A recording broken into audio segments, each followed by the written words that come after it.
New at 5, experts say the price of oil could slowly rise, but many oil and gas companies still forced to cut back and continue to lay off thousands of employees while waiting for a positive turn. And those out of work could be left with a financial burden, but an apartment chain here in the basin offering something that could help. Local 2's Casey Jones live in the studio to tell us about a flexible lease option. Casey?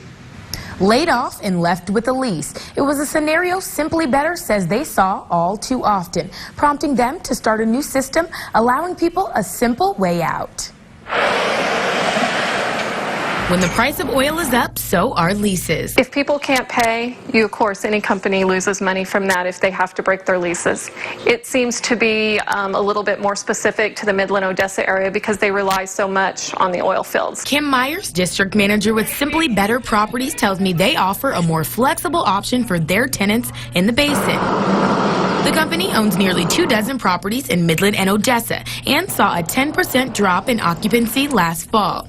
They're now allowing workers who get laid off to get out of their leases without a fee, pending a 30-day notice. To show them that we understand the market and that we wanted to help them in times when the market would, decline. The Employment Protection Addendum offering a simple way out, letting those who came here for a job leave just as quickly.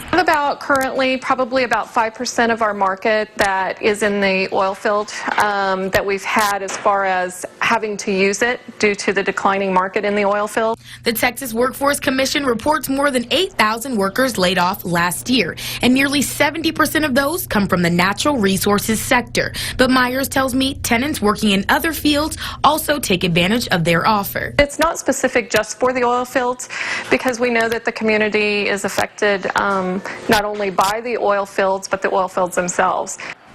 Simply Better started the program in March of 2015, and they tell me since then they've seen a drastic increase in tenants. Live in the studio, Casey Jones, Local 2 News.